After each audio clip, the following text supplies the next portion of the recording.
राधे राधे दोस्तों, बहुत ही खुशी का दिन है। 22 जनवरी को हमारे रामलला हमारे बीच वापस से आ रहे हैं। हालांकि वो कहीं गए नहीं थे, मगर फिर भी एक नए रूप में वो हमारे सामने आ रहे हैं। इस बात के लिए आप सब लोगों को बधाई हो। हर हिंदुस्तानी को इस बात पे गर्व है। हमें लगता है कि हिंदुस्तान की धरती के लिए, हम हिंदुस्तानियों के लिए इससे बड़ा दिन शायद ही कोई हो। और न जाने कितने लोगों ने अपने बलिदान दिए इस दिन के लिए। आज वो हमारे बीच नहीं है, मगर उनका जो बलिदान है उसका जो रिज़ल्ट है वो हमारे बीच में है। तो हमें उस बलिदान को नहीं भूलना चाहिए। ये बात सही है कि आप बहुत सारे लोग वहाँ जाना चाहते होंगे, मगर आप जा नहीं पा रहे होंगे, क्योंकि उस दिन बहुत पॉसिबिलिटीज़ हैं, चीज़ें इधर की उधर भी हो सकती हैं। तो इसलिए सेफ्टी का बहुत ध्यान रखें। आज ही हमें पता चला कि उस बारे में, इसलिए हम आपको अवगत भी करा रहे हैं। आजकल बहुत सारे लोग स्कैम भी कर रहे हैं राम मंदिर के इनविटेशन को लेकर के। वहाँ बहुत गिने चुने लोग ही जा सकते हैं, बहुत लिमिटेड सीट्स हैं, बहुत लिमिटेड लोग ही जा सकते हैं। तो बहुत सारे लोगों के लिए स्कैम हो रहा है। वो स्कैम कैसा है? काफ़ी सब लोगों को मैसेज आ रहा है एक अलग से कि आप राम मंदिर में आमंत्रित हैं। तो वहाँ पर जब वो जा रहे हैं तो उसमें एक लिंक है। उस लिंक पे जाने के बाद वो एक ऐप को डाउनलोड करने के लिए आपको बोलते हैं मोबाइल में। उस ऐप को डाउनलोड करने से वो आपके मोबाइल का रिमोट एक्सेस ले रहे हैं, मतलब वो आपके फ़ोन को कंट्रोल कर पा रहे हैं, आपके मैसेजेस को पढ़ पा रहे हैं, आपके पिक्चर्स देख पा रहे हैं, आपकी बैंक की डिटेल कुछ भी वो चेक कर पा रहे हैं। तो ऐसे किसी भी लिंक पर ध्यान ना दें। और जो भी आमंत्रित होना था वो हो चुका है, पहले ही इन्विटेशन आ चुका है। आज ये हम बात कर रहे हैं 19 तारीख, शायद आज शनिवार का दिन है, और 19 तारीख शायद आज ही है, नहीं 20 तारीख है, सॉरी माफ़ करना, 20 तारीख है। और आज या आज के बाद कोई नया इन्विटेशन, जहाँ तक हमें जानकारी है, नहीं जाने वाला है। तो कोई भी इन्विटेशन ऐसे एक्सेप्ट नहीं है।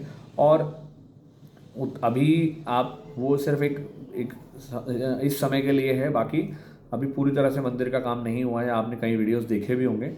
तो कुछ समय के बाद जब मंदिर का उद्घाटन हो जाएगा, आप प्रॉपर तरीके से जाएंगे, आपको दर्शन भी हो जाएंगे, सभी कुछ तरीके से हो जाएगा। तो आप लोग जल्दीबाजी में आकर कोई ऐसी लिंक से आप धोखा ना खाएं। और ये बात कि रामलला हमारे बीच में आ रहे हैं, ये बहुत ही गर्व की बात है। और बहुत ही हम नहीं समझ पा रहे हैं कि कोई भी व्यक्ति किसी भी तरह का हो, वो इसका विरोध कैसे कर पा रहा है। हमारी ये समझ से बाहर की बात है। जबकि हर हिंदुस्तानी के लिए एक गर्व की बात है, क्योंकि सिर्फ राम जो हैं वो सिर्फ धर्म से ताल्लुक़ नहीं रखते, वो हर वर्ग से ताल्लुक़ रखते हैं। चाहे आप केवट और राम जी का प्रसंग पढ़ें, या आप शबरी और राम जी का प्रसंग पढ़ें, या आप उनको बाली और सुग्रीव वाला प्रसंग पढ़ें, अंगद वाला प्रसंग पढ़ें। कि राम जी को जितना जानेंगे उतना ही आपको उनसे प्रेम बढ़ता जाएगा, क्योंकि उन जैसा व्यक्ति होना ना के बराबर ही है। उनके गुणों, उनमें गुण इतने ज़्यादा थे और इस शालीनता के साथ वो थे, जो मैं आपको अपने मन से बताना चाहूँगा।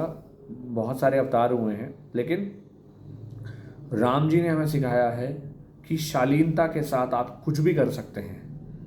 बहुत पोलाइट, उन मुझे नहीं लगता कि उनके अलावा कोई इतना पोलाइट कभी हुआ है और हो भी सकता है।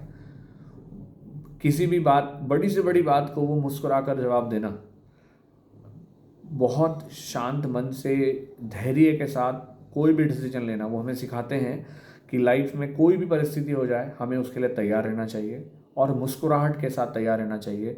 हमें कभी भी आफत नहीं मचानी चाहिए, परेशान नहीं हो जाना चाहिए, डिस्टर्ब नहीं होना चाहिए। आधे से ज़्यादा प्रॉब्लम तभी सॉल्व हो जाएंगे। तो बहुत काम, बहुत शांत स्वभाव के, और उन्होंने मुस्कुराहट से, शांति से वो काम कर दिया जो बड़े बड़े योद्धा नहीं कर सके। तो ये अपने आप में बहुत ही अद्भुत बात है। तो आप सभी लोगों को राम राज्य की शुरुआत के लिए बहुत बहुत धन्यवाद। यश वृद्धि हरिद्वार कामना करता है कि आपके दिलों में, आपके घरों में किसी न किसी रूप में राम जी का आगमन हो, और वो टेम्परेरी ना हो के परमानेंट रूप से हो। हम भी राम जी के गुणों को अपने अंदर लाने का प्रयास करें। हाँ, हम सब में कमियां हैं, हम सब में बहुत सारी प्रॉब्लम्स हैं, बट हम उन प्रॉब्लम्स को हटा करके, उनको एक मौके की तरह लेकर के राम जी के गुणों को अपने जीवन में लेकर के आए हैं। यही असली राम भक्ति है, यही असली राम प्रेम है। इन्हीं शब्दों के साथ आपसे विदा लेते हैं। राधे राधे।